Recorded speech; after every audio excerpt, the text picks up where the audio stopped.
So a lot of people ask us, why Rage 2? I always tell them because Rage was great. And it created a world and an environment that was so rich to come back to.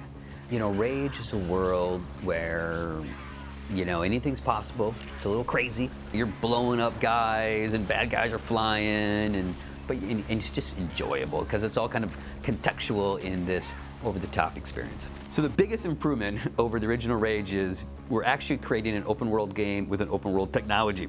I joke that the biggest lesson from the original Rage is don't make an open world game without open world technology. In Rage 2, we've delivered on the promise of Rage. It is truly an open world game. No level loads, no different racing areas and different first-person areas. It's all seamless. To make Rage 2, we knew we had to take the combat loop, the combat system, to a whole new level. And it had to be id-style gunplay. It had to have the same high standard that we have for all our games. And we worked very closely with Avalanche to deliver that experience. We worked with them on everything from animations to art to physics to speed of reloading. We kept iterating on the feel. There's even things now that we're slightly adjusting, make it a little over the top, make it a little zany because it's supposed to be fun. If people play Rage 2 and they ask their friend what they thought and they say, you know what, it was fun, I'll be happy.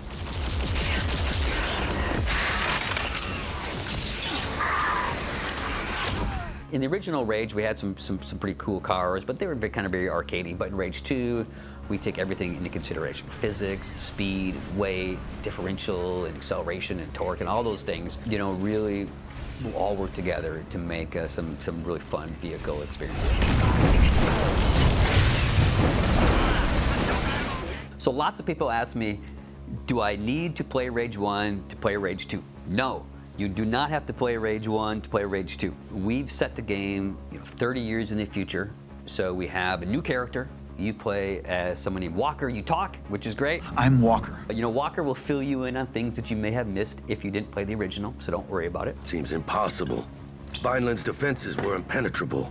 So we all thought. We weren't ready for them. The biggest evolution of the story from Rage is really the mechanics of storytelling. Because this is a true open world game and you can interact with these key kind of characters that propel the story in any time and in any order, we had to have kind of open world storytelling. Whereas Rage was very A, B, C, D. Rage 2 is, here's some information, here's some more information, and it's these building blocks that don't have to be laid down in a linear fashion to kind of build the story.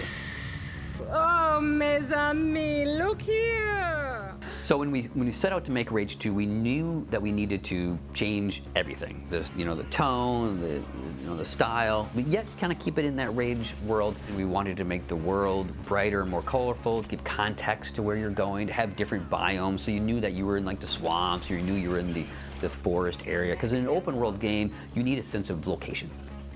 When we pushed the fiction and the events of the game into the future. Yes, it's post-apocalyptic, but it's more like post-apocalyptic. What's the world like after people don't have to suffer or after they don't have to search for water? They have what they need. Now they're starting to evolve. So now that we're close to launch, is usually at this point in development, I am tired of playing the same game for years. But recently I fired up Rage 2. I wanted to do a clean playthrough the entire game, and I found myself really engaged, really having fun, clearing out outposts or chasing after mutant nests and things. And that's really unique. I mean, I've been making games for 25 years, and I know, when something is special, and I really do think that we have something special with Rage 2.